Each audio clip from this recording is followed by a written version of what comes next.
Drivers, start your engines!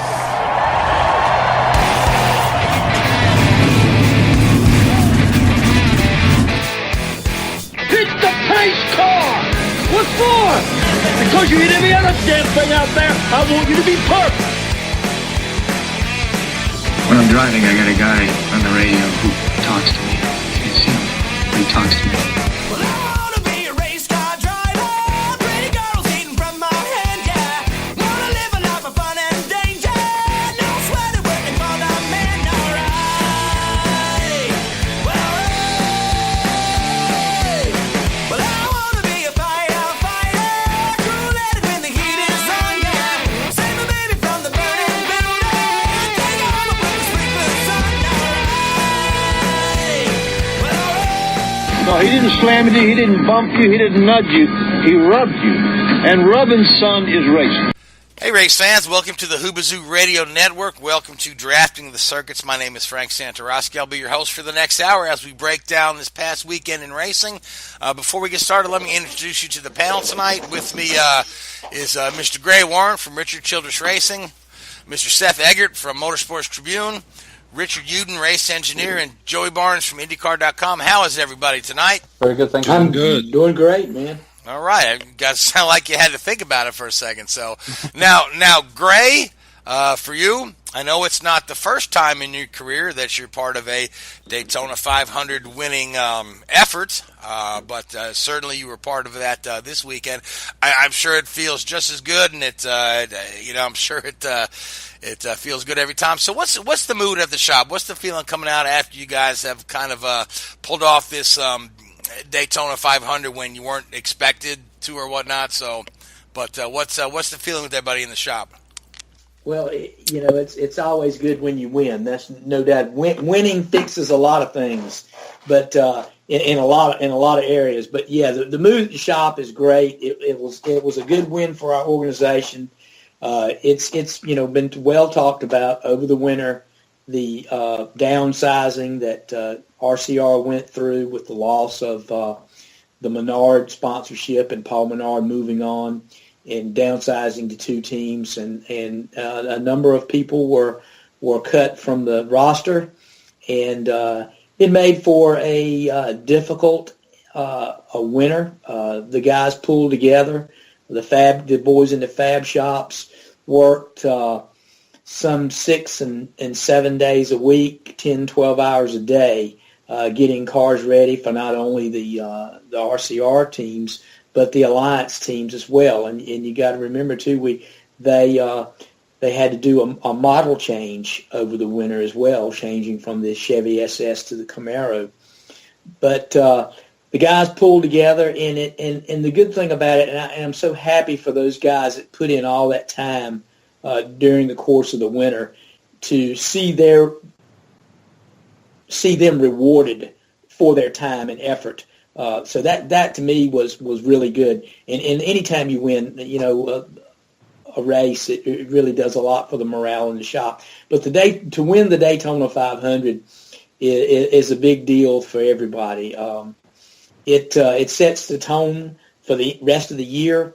The team will go for the next few races riding a wave of momentum. And, for me personally, it's the second time, like you said, that I've been involved in a Daytona 500. It's a Super Bowl. It's our Super Bowl, and it is a big race, and it's something that you can say you were part of, and which is really cool. And like I said, I'm proud of the guys in the shop that really put forth the effort and made it happen. Now the race, on the other hand. Austin, I talked to Richard today, talked to him this afternoon about 3 o'clock, had a chance to speak with him. And like Richard said, he said, their plan was to just survive, stay out of the fray. And when it got really wild and crazy, and it was a crazy race. I think we had 18 cars knocked out in crashes throughout, and part of their plan was to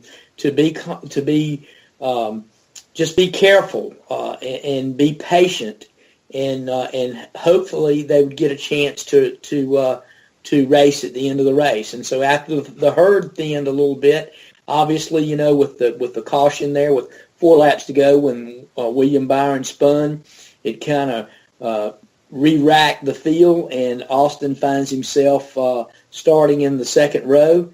And of course, we watched the rest is history, and he was able to come out with a win. And that's the nature of the beast.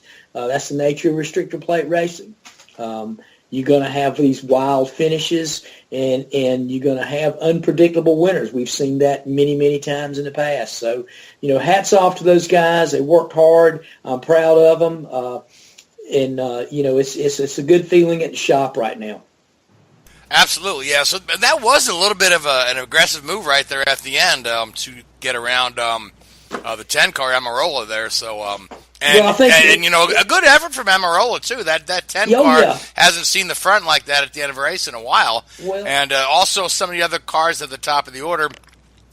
Bubba Wallace finishing second in his first start as a full-time driver for Richard Petty, and he was kind of in the mix all day as well.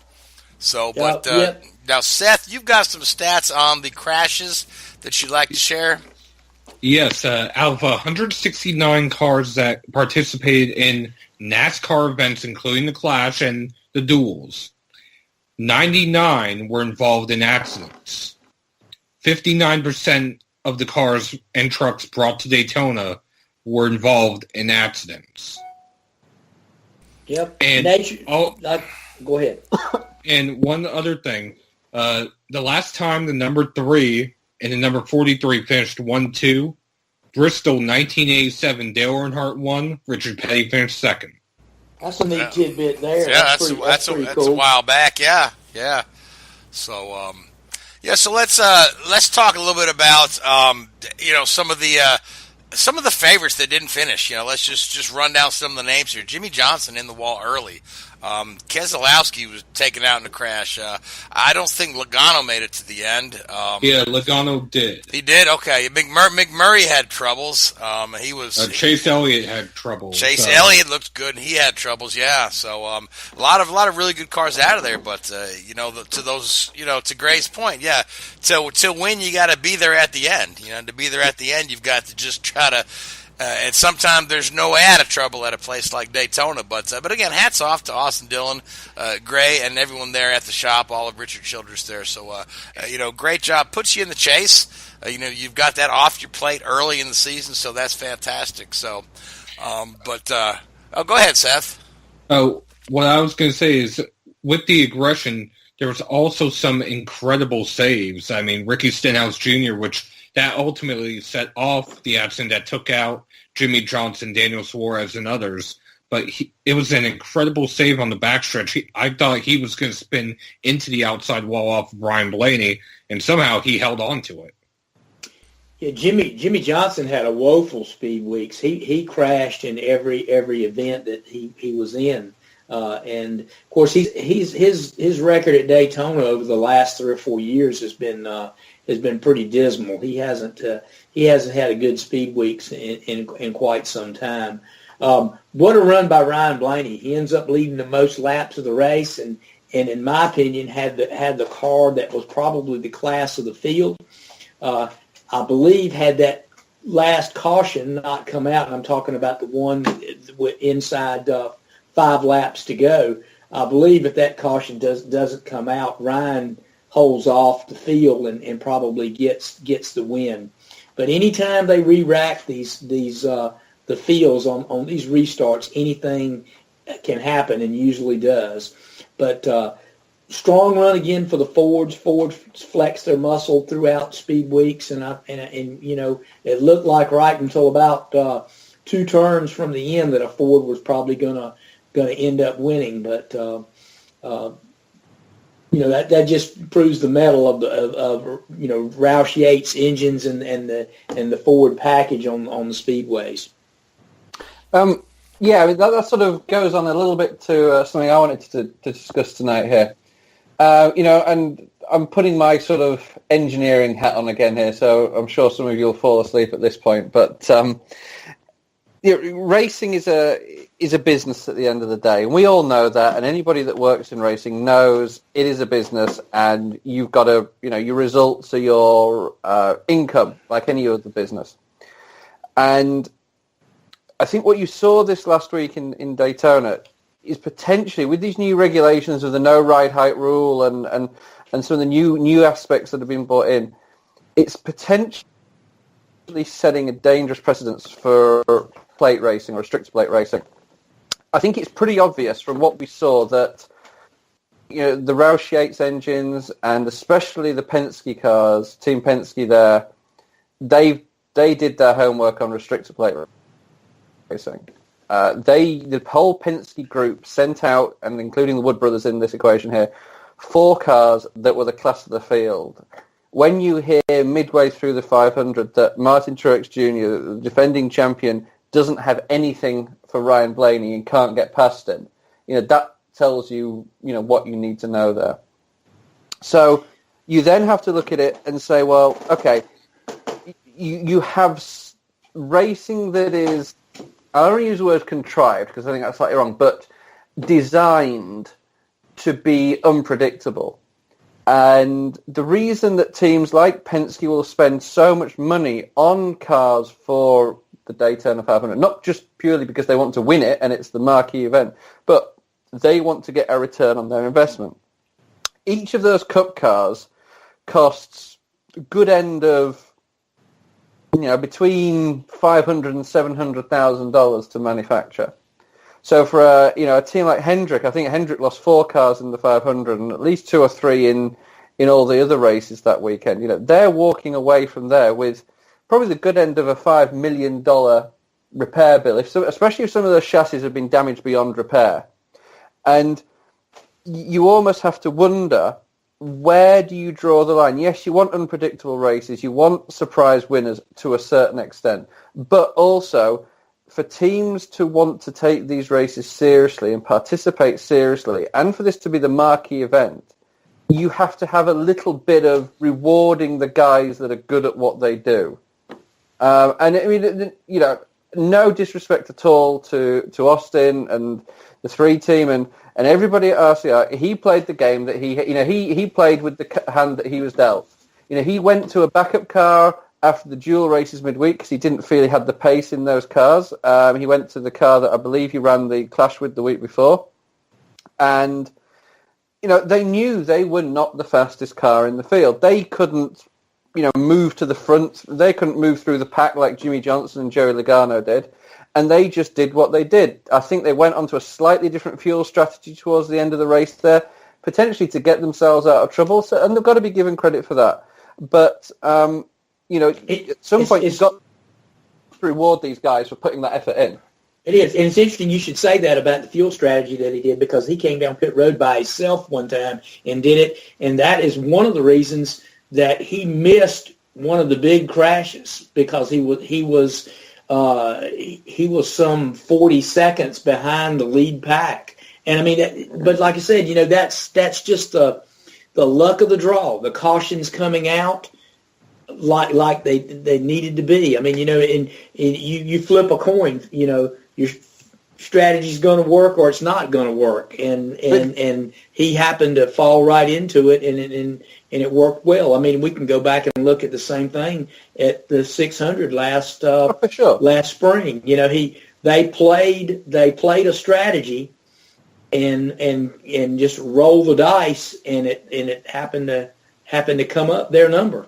Do you not think, in a way, though, that there's potential that, especially if you go through this season and the 2 Daytona races and the 2 Talladega races are similar to this, and you get, I don't want to use the word unjustified winners or surprise winners. Surprise winner, yeah. Yeah, that's good. Do you think it devalues the restricted plate races if this happens a lot? If you see the Jimmy Johnsons and the Brad Keselowskis and some of these guys who are top restricted plate racers, being taken out of the races because of no fault of their own, because the regulations have been manipulated to enable this sort of driving. Do you think that it's going to, in the future, unless something changes, it will start to devalue races like this?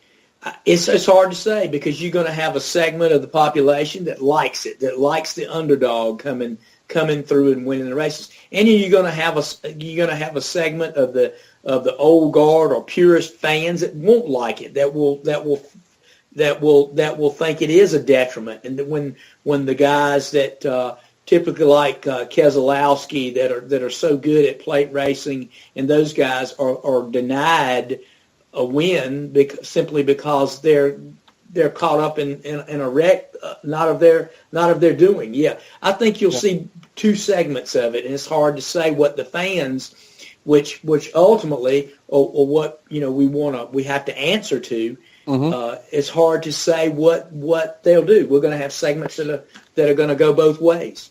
Well, very quickly, I know Seth's got a quick point that he wants to raise here, but very quickly, then you also, I think, have to look at what the team owners, their opinion as well, because they're very heavily involved in the writing of the rule book and the like.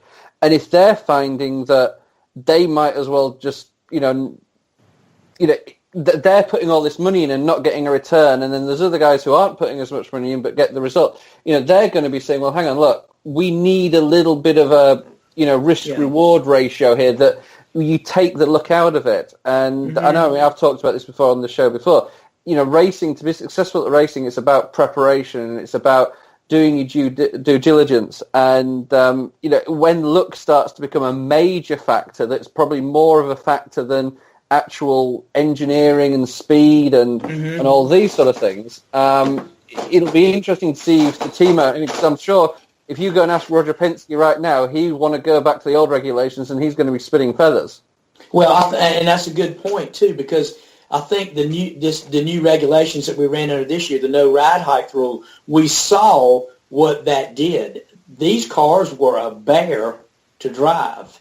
And you saw what happened every time a car tried to duck beneath another car and got a little bit too close to the left rear quarter panel. It would essentially suck the other car around, and those cars became a handful. And I'm sure that same thing contributed to some of the wrecks that we saw throughout Speedweeks. That may need to be revisited.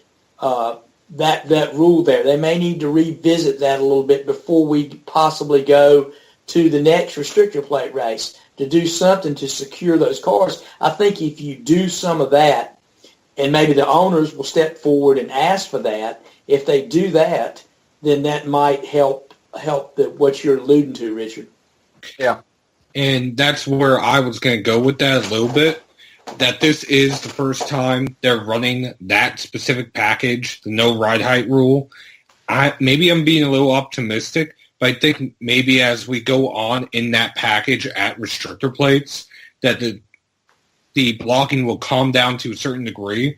And the reason why I'm thinking that is because it used to be when they tried to block, they would practically spin themselves out. Now when they try to block, they're practically spinning somebody else out because they're taking the air off of the driver. Yeah. So I think at some point, even the drivers will try to find a balance of their own.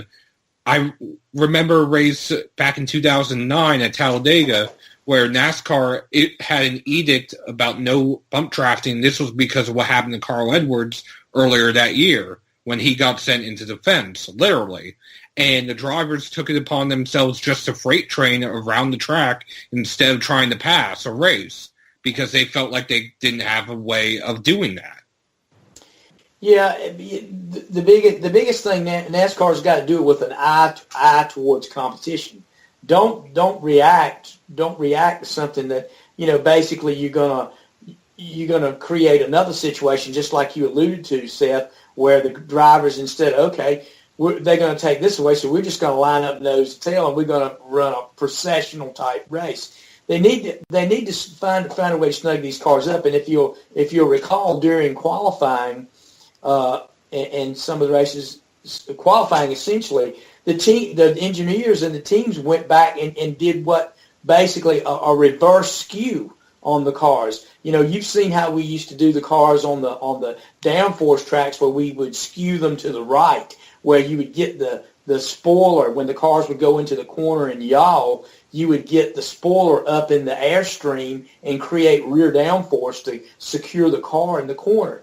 what the guys did this time is used a reverse skew, skewed the car to the left so that when the car was going around the track, the spoiler was down out of the air. And, of course, that was also brought about by, the no ride height rule and raising the height of the spoiler a half inch. So these guys are going to, the teams are going to do what they feel like they need to do. Sometimes it'll have unintended consequences, but they're trying to get speed in these cars.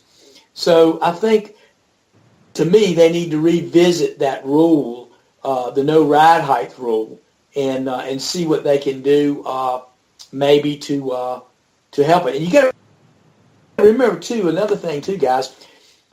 We used to go to Daytona to test the Speedway package in January before the Daytona 500.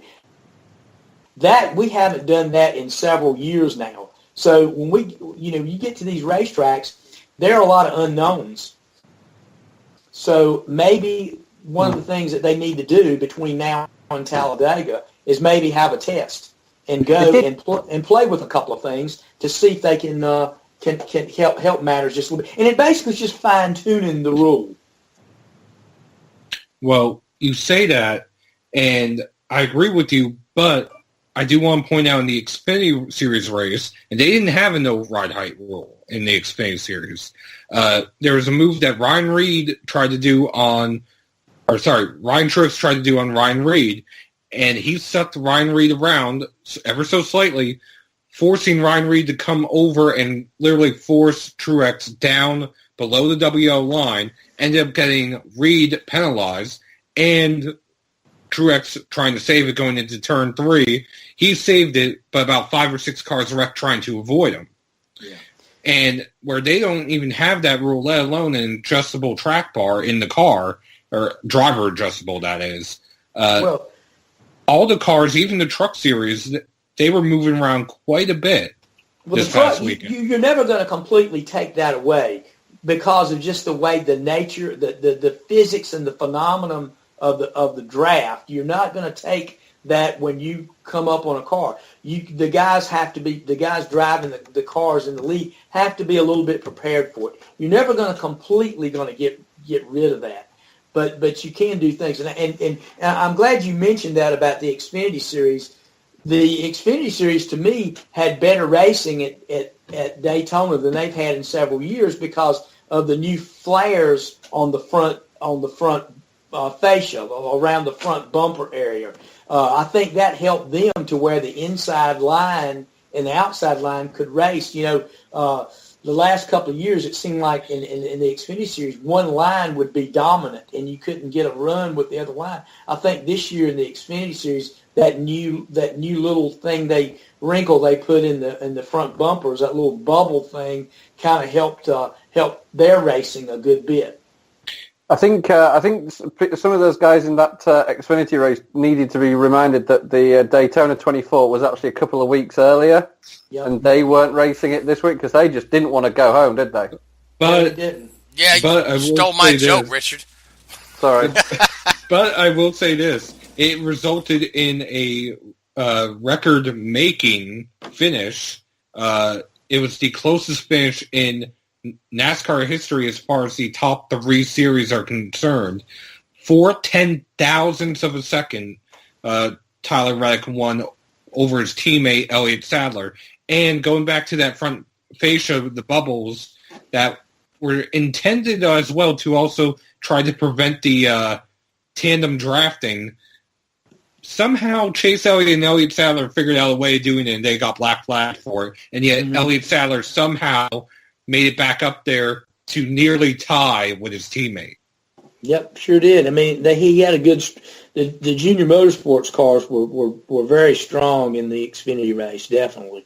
And the race that beats record-wise, a Truck Series race at Colorado National Speedway back in, I want to say, 1996 or 1997, and that was 1,000th of a second difference. Yeah, it was quite a finish. I tell you what, it was a long overdue finish. What was it, Seth? Was it 5 restarts? 5 attempts? overtimes, yes. Yeah, it was nearly like 30 laps extra, right? I can tell 24. Yeah, it was quite a few extra laps. Yeah. It was supposed to be a 120 lap race. It turned into a 143 lap race. Yeah. So, and a lot of teams were worried about fuel there at the end because of all the restarts. But we talk about this after every plate race weekend. It's the nature of the beast. You're running these cars on a 2.5 mile high bank track. And you're gonna have this kind of stuff. I don't know if there's a perfect scenario that you can do to get away. These guys are racing close quarters. They're rubbing on one another, and I don't think in a perfect world, even in a perfect world, I don't think that you'll always have this. I mean, you could. I think if you could downsize the engines and did away with the plates. Maybe, just maybe, I don't know, and where they had a little bit of throttle response, but you'd have to seriously downsize the cubic inch displacement of the engines to control it. But I think as long as you've got racing at Daytona and Talladega, this is what you're gonna get from time to time. Absolutely. Now, Joey, you've been quiet, but you've been typing quite a bit.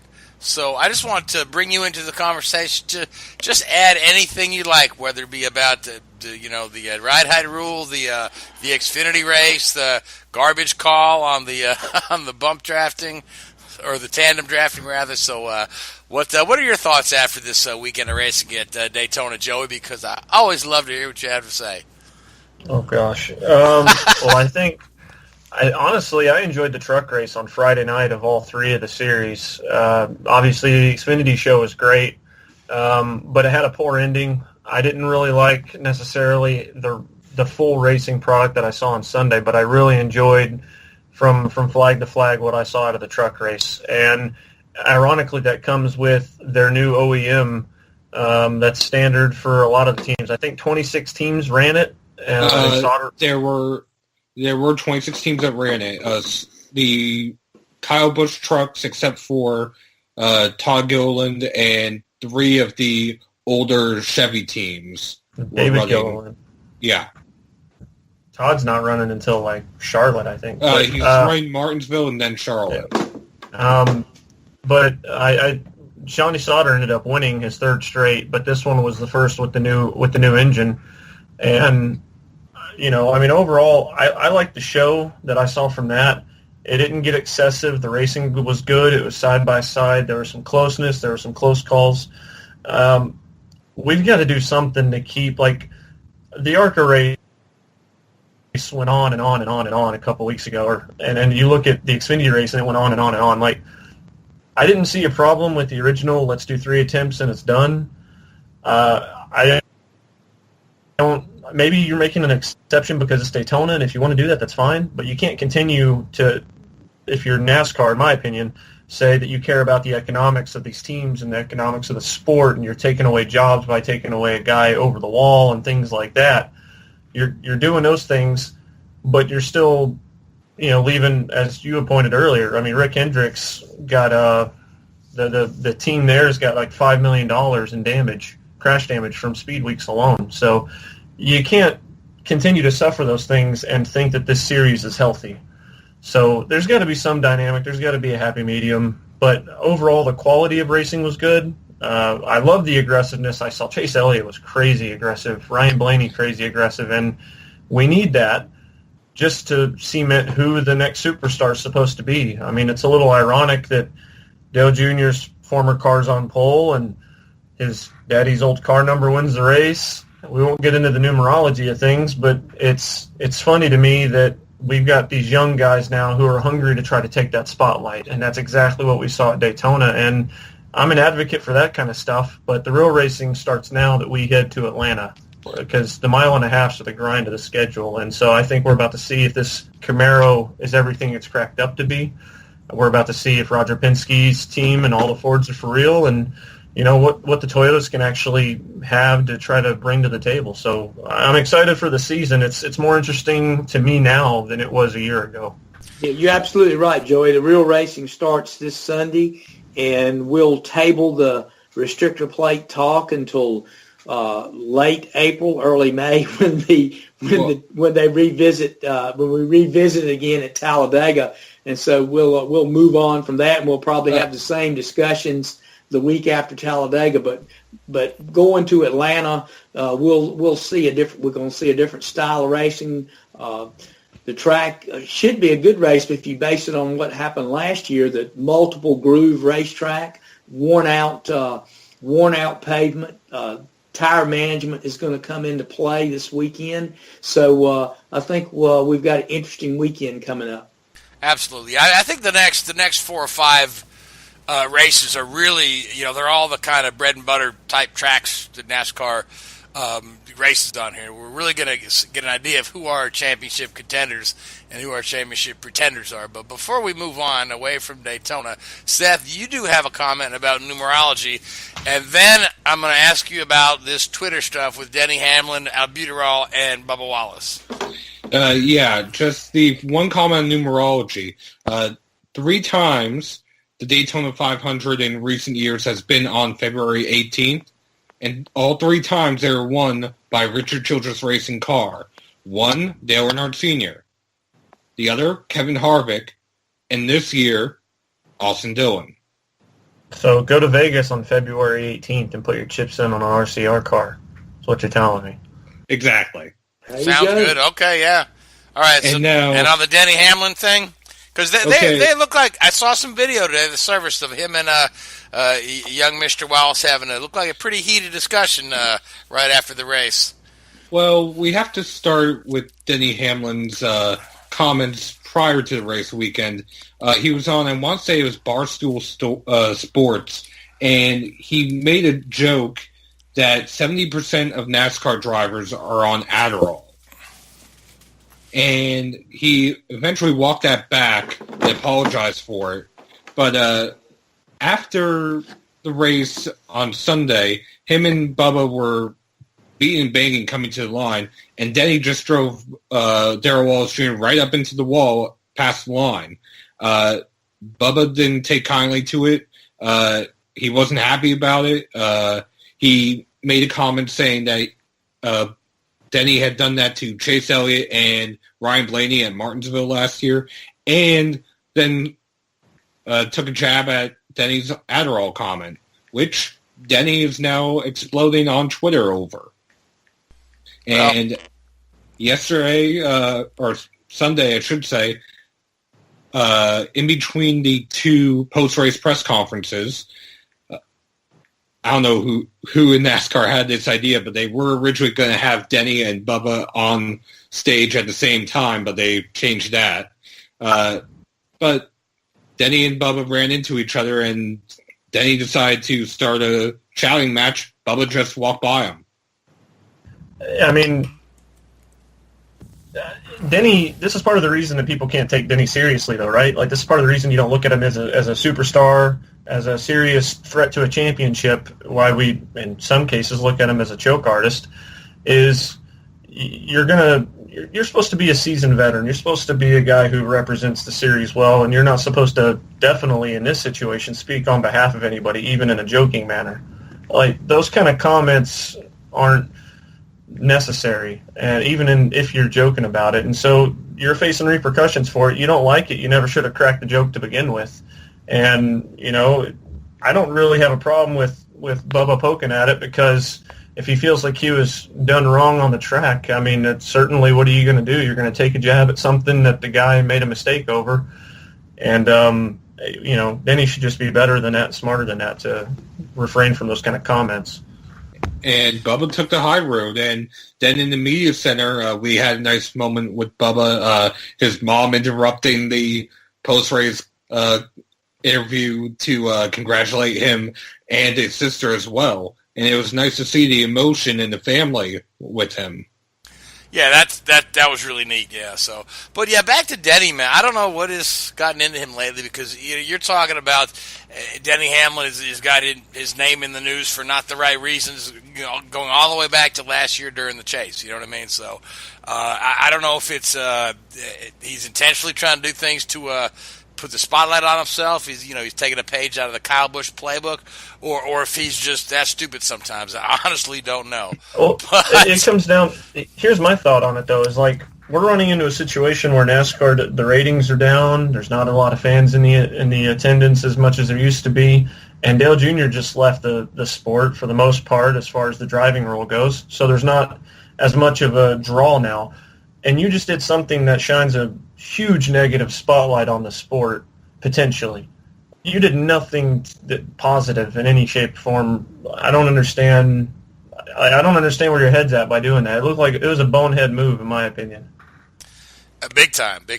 So, but before we start talking about Formula One launches and Indy 500 entries, I want to go around the table, get some picks for Atlanta, and then we'll see if anybody has any other thoughts over the speed weeks that they need to get out. But let's Richard, let's have you do the first pick for Atlanta. Jimmy Johnson. All right, good pick. Gray? I'm going to go with the same guy that dominated the mile and a half last year. I'm going to say your defending champion is going to come to the forefront and run well there this weekend. The jury's still out on any improvements that the Ford camp and Penske has made at the thing. We'll just have to see. We could be in for a surprise, and I hope we are. I hope there's someone to challenge Toyota's dominance on the mile and a half. But for right now, I'm going to have to go with Truex. That's a good, solid pick. Now, Joey, you picked Paul Menard for Daytona. He actually had a pretty good run. He actually had a great run there at Daytona. So, Joey, who do you like for Atlanta? Honestly, I like Chase Elliott. I'm going to go with the hometown kid. And it's strictly because I think the Camaros are going to be pretty stout on the mile and a half, the side force, and things that they generated based on just the light testing that I saw at Texas. So it's one of those things with that, and as well as what I saw at Daytona. He didn't look like a guy that hoped to win anymore. He looked like a guy that's ready to win, just his driving style. So I'm going to pick Chase. All right, good pick. Seth? Well, since all three of my picks have already been taken, I'll go with Kyle Busch. Kyle Busch, a good pick on any track on the schedule. I got to tell you that. But along with you and along with Gray, I do think the Toyotas are going to perform quite well at Atlanta. So I'm going to go way out on a limb and pick Daniel Suarez. Just for fun. You're going to pick Denny Hamlin there for a second. No. No, but you know what? Denny will probably go and win this one now. So, but, guys, any final NASCAR thoughts before we stop discussing Daytona and move on to some other topics? I do want to say, at least talking about the Truck Series, one of the only teams that was left from the inaugural season, Jim Rosenblum's FDNY Racing, announced that they were closing their doors after Daytona. I read that article today. Yeah, let's say Seth did a pretty good job on that piece. So yeah, and didn't you say that was one of two remaining teams? Yeah, the original truck teams. Yes, the only other one that's left is MB Motorsports, the Mittler brothers. FDNY Racing, I do want to give them at least one shout out. In recent years, they've been donating their proceeds to the 9/11 charities. Excellent. That's good stuff. Yeah. So I mean, FDNY stands for New York Fire Department, correct? Correct. Right. There you go. So that makes everything perfect in the world. So, all right, guys. So Richard, Joey, you guys have been paying attention to. We've seen so far 5 of the 2018 Formula One cars have been launched, revealed. However you like to say it, Renault offered you a little hologram to put on your desktop. So let's talk about the couple of new cars we saw, which were the Haas went first, and then we saw the Red Bull car, the Alfa Romeo Sauber, the Williams car, and then the Renault. Is that correct? Yep. Okay, so what are your impressions of these cars, having seen them for the first time, and we'll see them on the track for the next time come Monday? I mean, for me personally, out of all of them, I like the Williams the best. It has the most aggressive design. Something that we talked about before we went on air was how, we're seeing a lot of the side pods get narrower. Last year it was all about the shark fins and the T-wings, and now it's more about the barge boards, and Richard can talk a little bit more about that. But I'm impressed with some of the design work that I've seen out of Williams for sure. I enjoyed Red Bull's design as well. I'm interested to see what they can really do with Renault Power, Tag Heuer, whatever you want to badge it, for the immediate future, because we all know that the way that everything's funneling, it's funneling to them in an Aston Martin future. So wondering what they're going to have versus what we might see out of Renault this year, which the car was relatively unimpressive, and what we might see out of McLaren Renault. So Renault's kind of the big unknown as far as an OEM goes on what they can do to go after Mercedes and Ferrari, who have yet to launch. But out of all of them so far, super impressed by the Williams car for sure. Paddy Lowe and them did a really good job with that. Now, is this not? Am I not mistaken? Said that Paddy Lowe actually designed this car? Him and I forgot the name of the guy that was with him. Yeah, Ed Wood is the chief designer at Williams, and Paddy Lowe is the technical director. Okay, I thought I had read somewhere that Paddy Lowe, this is the first car he's designed or had a hand in designing. Potentially, I mean, a technical director will normally provide the sort of philosophy for a car and the areas where you need to distribute your budget and the areas where you need to. Is this development a worthwhile development? Is that, that sort of side of things? And then somebody like the chief designer, so an Ed Wood of the world, who's a very, very experienced designer at Williams, been chief designer there a number of years. He's the one who'll actually get into the sort of nuts and bolts of the design work, and he'll work directly with the design teams to come up with the concepts that they've worked on. Oh, excellent. So now, Richard, what are your impressions of the first 5 cars we've seen?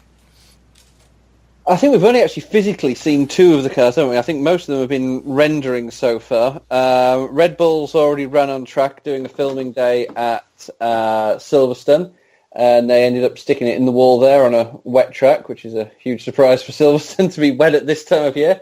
But they're pretty confident that that's not going to be anything too detrimental to their pre-season testing next year. Apparently there was some relatively major damage to the front of that car from what's leaked out from the people there. But I think the Williams is an aggressive-looking car for the first time in a long time. They've sort of sat on the coattails of the Mercedes engine for a long, long time now, and I think as you're starting to see the likes of Renault come through and Ferrari, improve their engine performance, and even Honda to a certain extent have done that. Williams need to step up to the plate a little bit with some more of their design philosophies. Now, it is very much a, how should we put it, a what looks best off the other cars and let's stick it all together and see if it works sort of philosophy. It's a little bit more complicated than that, but it's got the high rake that Red Bulls have run in the past. It's got the sort of the side pods and barge board sort of philosophies that Ferrari have run in the past, and the front wing elements are very Mercedes-esque from last year. So there's a lot of trying to pick the best bits off from other cars, and sometimes that may look quick, but sometimes that doesn't work as a package. Now, hopefully, with somebody like Paddy Lowe on board there as a pretty experienced technical director, they're not going to fall into that trap. I think the Sauber looks a big improvement over what we've seen in the past. Maybe a little bit messy and a little bit clumsier again around some of the barge boards. The side pods and the actual radiator ducts look very, very small. The engine cover's slightly larger, maybe for the engine. As I say, the cooling systems within that engine this year may be slightly higher, slightly more demanding than they've run in the past. But for the first time in a long time, it looks like the guys at Sauber have actually, and this isn't being disrespectful to what them in the past, but actually thought about it and actually come up with a new package and worked over the winter rather than just get through where they've come from the previous year. So interesting. It's going to be interesting to see how the Sauber does. I bet you. I bet you some of that though was influenced because of who they have as one of their drivers and the fact that they now have an upgraded Ferrari engine versus the year-old power plant that they were running. Oh no, for sure. I'm sure that that sort of relationship between Sauber and Ferrari is always a strange one. Where Ferrari has put some input in there, and Sauber sort of Sauber improve. And then after Sauber improved, they say, well, we don't want all this input from Ferrari. And then they slip back, and then Ferrari put more, it's almost like, they keep slipping back, and then, Ferrari boost them up again. But, no, I think that they will probably, they're fighting against the likes of Toro Rosso and a Haas F1 in there. And the sort of big disappointment, I think, in a way, and again, this is just a launch car, and what you see now on all of these cars compared to what you'll see at Melbourne in late March or early April, isn't it? A completely different. The Renault looks very underwhelming. There's some behind-the-scene changes. I did notice in one of the comments that this is the first time they'll run a fully carbon fibre gearbox. So that, from my understanding, still leaves Williams as the only team that isn't running a carbon fibre gearbox. They've got a cast gearbox and things like that. But you just look at some of the design work. This year's probably going to be, I think Paddy Lowe described it as a battle of the barge boards. And the Renault just looked very bland and very plain. It may well be that come next week when they roll out at Barcelona, they'll have a ornate, intricate barge board system, and they just didn't want to reveal it early. Possibly, who knows? But, it's a little bit, okay. Especially after all the noise Renault have been making and after the huge investments that they've made over the last 18 months, 2 years since Renault came back as an owner, from the staffing numbers that they've recruited massively at Enston there. So I was a little bit disappointed with that one. And with two of the best drivers that have never had an opportunity in a top car there with Hülkenberg and Carlos Sainz Jr., you'd almost expect a little bit more from them. But I don't know what anybody else thinks on that car. It certainly didn't grab your attention like maybe the Sauber and the Williams did, and the Red Bull, for a matter of fact. Well, I tell you this, I like the fact that they have the Renault car being kind of similar to last year right now, just with a baseline, because if you think about some of the hirings they did with 6 months to go last year, I wouldn't put it past them to be more focused on the updates for the season versus, trying to get everything out there for the launch. That said, sure. We know that Paddy Lowe and the car they had last year at Williams was the one that he really had a hand in touching and trying to modify. So I wouldn't be surprised if we're 6 months away from seeing the finished product that Renault presents. That said, we talked a little bit about, you mentioned Red Bull had kind of an episode there at Silverstone. I noticed in some of the in the launch that the end plates of the rear wing are actually tilted inward towards the center of the car versus other wings aren't quite like that. And I'm starting to wonder, could that affect the stability that you would get with downforce and just help stabilize straight line speed but kind of force you to lose a little bit of the cornering ability? Because Red Bull's always been known as a dynamic chassis, but... Yeah, not being an aerodynamicist by trade, but understanding the basic principles of it.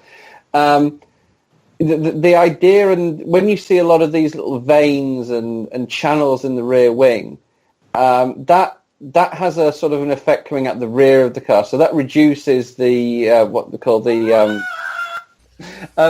reduces a lot of the turbulence coming off the back of the car, which just makes the whole thing more efficient. So those sort of little intricacies and niceties don't really bring a huge amount of performance to the car.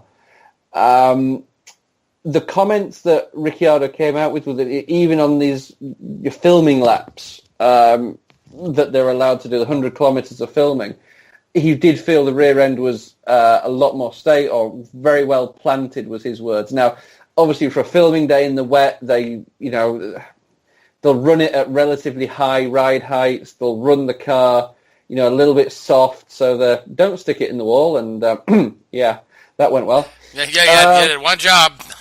Exactly. But little things like that. Typically, with aerodynamics, there isn't one thing that you'd look at and it's a huge game changer. Very rarely do you see that. I mean, you've had things like the F-duct that was around 10 years ago. That was a huge thing. Or the blown diffuser was a huge thing. These days, when you have stable regulations, very rarely will you see a team come up with something that is like, oh my goodness me, that is the secret to what's been going on. And it'll all the little, there's little sort of tweaks and bits that look like they could snap off of the car if you breathed on them. They're all purely, to a great extent, cosmetic, and they're designed to tidy the air up. They're aerodynamicists work in a sort of percentage of downforce number, and they're talking like 1 and 2 points of downforce, which in measurable terms and driver feel is probably very, very minimal. When you add all of those up over the course of a season, you will probably notice it. But that little aspect of having that rear wing end plate angled, I doubt it's something the driver can feel. It's a whole package that would be a bigger impact to them. All right, that was a rather lengthy answer to a simple question. Sorry. Thank you, Rich. I tell you this. One of my final things on the F1 subject would be just, we talked about in the past, and I've talked about it among a lot of my peers, is just, back in the old F1 days, reliability was a big deal, and you would suffer reliability depending on how good your development was and things like that. And I feel like last year we saw Lewis Hamilton kind of walk into the championship, and a lot of it was because he didn't have any reliability issues, where Ferrari ended up with some. And I like the fact that we're in an era again, at least even if temporarily, where we're seeing reliability become a thing, and we're seeing development change. I mean, I don't know how much difference the side pods being narrower are really going to make, and how much that's going to change the dynamics. I mean, that's still yet to be determined because we haven't put the cars down in Barcelona yet. But I love the fact that we're kind of back in somewhat of an old school era of development and how this car is being prepared, and essentially what kind of product we're seeing out of F1. Yeah, I mean, there's been a few sort of key tricks and key elements that the aerodynamicists have been running, especially last year. You saw that T-wing, they've got rid of that. The shark fin, they've got rid of that. Another area that's been talked about a little bit is the what they call the monkey seat, which was an element that went over the exhaust outlet. And it's been around a few years in Formula One, and it sort of comes and goes, but it's been banned this year because you were starting to see last year a little bit of that sort of blown diffuser concept, and not blown exhaust concept there. And those are the areas where, when you see a lot of this sculpting around the side pods, especially in the barge boards, is trying to get as much air connecting to the barge boards, keeping out of the tyre wake, because tyre wake is massively detrimental to aerodynamic performance. And you'll often see at pre-season testing next week, you'll see lots of teams running with aero rakes in front of the rear wheels and behind the rear wheels, and fully understanding what the air is doing over there, because they're such a detrimental part to aerodynamics.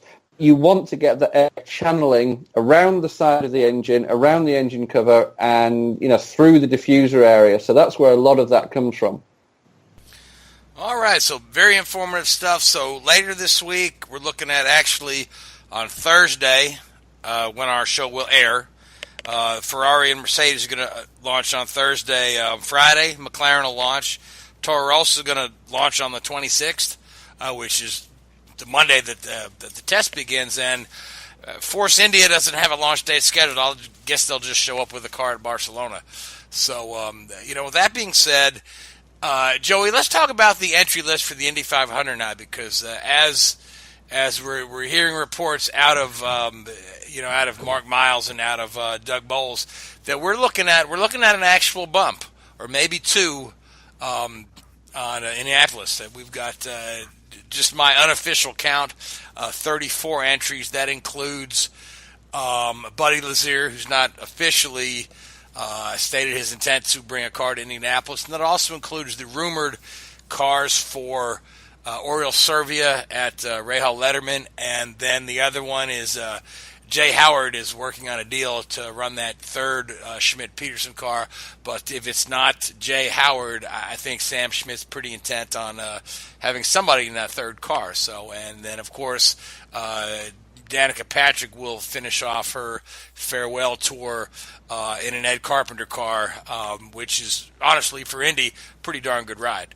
So, Joey, what are you hearing as far as entries into Indy, or what are your thoughts on some of these part timers, and who should we look at?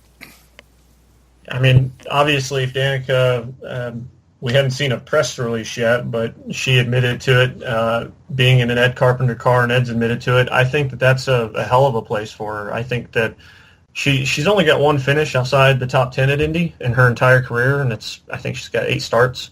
So, phenomenal at Indy, and obviously finished third there throughout her career and led laps, first woman to do that there. So I think that she's in a good opportunity at ECR. I've seen a lot of things about Brian Reinbold running 2 cars with potentially Jerry Hildebrand being one of those guys. Obviously Sage Karam's been one of their favorites for the last couple of years. That's what I keep hearing for the other name, Hildebrand. And yep. Overall, I talked about it before the year that I thought we'd hit 35 entries and we'd have a natural bump day, and I think it's kind of funny we run into a year where NASCAR doesn't exactly get to bump anybody, and now IndyCar gets to bump people. So the world seems to be a little bit more balanced, I guess, compared to the way it was the last few years. But I think, obviously, Buddy Lazier shows up, and I think it was last year he showed up on a Friday. The one day he absolutely had to, or maybe the day before for a couple hours, and was right up to speed, as up to speed as you would expect with the team on that kind of a budget.